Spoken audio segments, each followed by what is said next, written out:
ఆంధ్రప్రదేశ్ అంటేనే సంస్కృతి కళలకు మేధావులకు పుట్టినిల్లు. కానీ దురదృష్టవశాత్తు నేడు మన రాజకీయాలు ఒక దారుణమైన పరిస్థితికి చేరుకున్నాయి. అభివృద్ధి, విద్య, ఆరోగ్యం వంటి అంశాలను పక్కన పెట్టి కులం అనే రంగు పూసుకుని ఒకరినొకరు విమర్శించుకుంటున్నారు. అసలు మనం ఎటు వెళ్తున్నాం? ఒకప్పుడు కులం అనేది ఒక ఇంటికి, ఒక కుటుంబానికి మాత్రమే పరిమితం.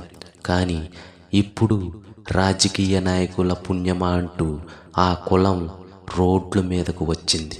పార్టీల కంటే కులాలకే ఎక్కువ ప్రాధాన్యం ఇస్తున్నారు. ఒక నాయకుడు తప్పు చేసినా అతను మన కులం వాడు కాబట్టి అతన్ని సమర్థించాలి. ఎదుటివారు మంచి చేసినా అతను వేరే కులం కాబట్టి వారిని విమర్శించాలి. ఇది ఇవాళ మన సమాజం యొక్క పరిస్థితి.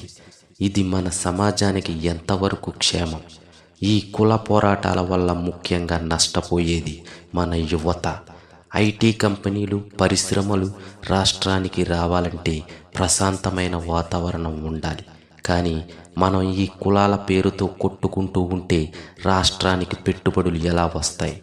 రాజకీయ నాయకులు తమ పబ్బం గడుపుకోవడానికి కులాల మధ్య చిచ్చు పెడుతున్నారు. కానీ వీరి వల్ల బలి అవుతున్నది మాత్రం ఒక సామాన్యుడే. మార్పు అనేది ఒక ఓటు వేసే పౌరులుగా మనతోనే మొదలవ్వాలి.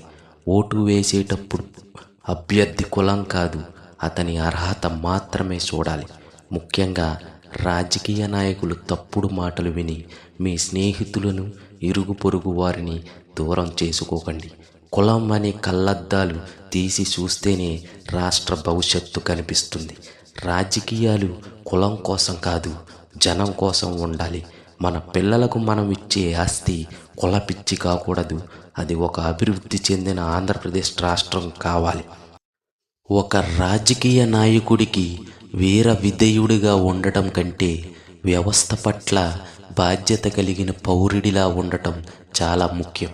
ప్రపంచం మొత్తం టెక్నాలజీతో దూసుకుపోతుంటే మనం మాత్రం ఇంకా వందల ఏళ్ల నాటి కులం అనే సంఖ్యలలో సిక్కుకుపోయి కొట్టుకుంటున్నాం.